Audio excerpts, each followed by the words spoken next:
Mais je pense qu'il faut rectifier. Le caractère endémique du chômage en Afrique n'est pas toujours. Le seul facteur, ce n'est pas la formation. Je vais m'expliquer. Le chômage, d'abord, c'est un phénomène mondial. Ce n'est pas seulement en Afrique. Même les grandes puissances, vous savez, c'est le premier souci de tous les gouvernements, même en Europe et en Amérique. Mais le problème de l'Afrique, et spécialement du Mali, je ne dis pas que la formation n'est pas un des problèmes. Mais l'emploi, ce n'est pas l'État qui crée l'emploi. Ce n'est pas la formation qui crée l'emploi. Qu'est-ce qui crée l'emploi? C'est le secteur économique. Et malheureusement, en Afrique, malgré les tendances positives ces dernières années sur les taux de croissance et tout, c'est essentiellement les ressources naturelles qui portent ces tendances.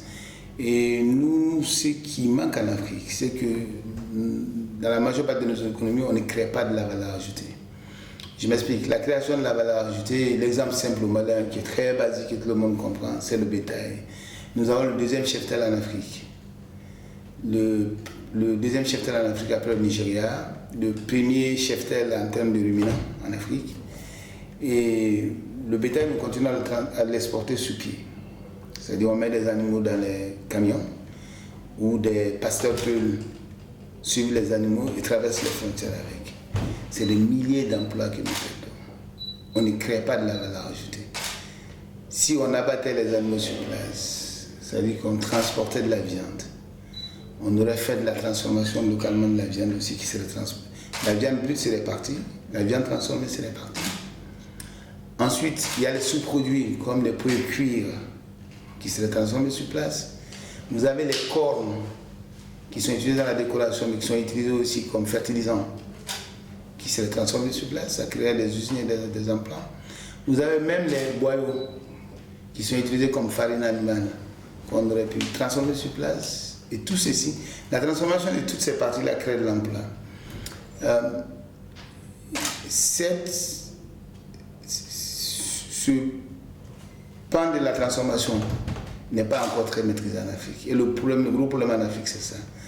On ne crée pas de la plus-value, on ne crée pas de la valeur ajoutée, on prend nos matières premières et on les transporte à l'état brut. Et la transformation est faite ailleurs. Le coton malien est transporté, il est transformé, il nous revient en termes de tissus, de chemises, de pantalons, de vestes et autres, et même de bassins.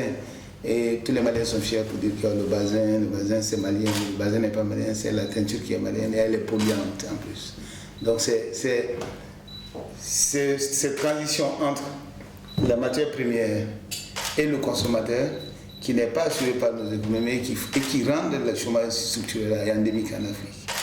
Maintenant, pour ce segment-là de transformation qu'il faut créer, effectivement la formation a un rôle important.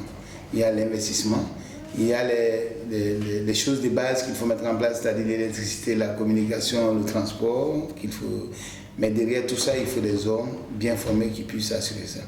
Et malheureusement, les économies africaines ont du mal à assurer. Je pense qu'il y a quelques pays qui ont commencé à travailler dans ça, là-dessus, comme la Côte d'Ivoire, le Rwanda, mais c'est essentiellement là qu'il faut travailler.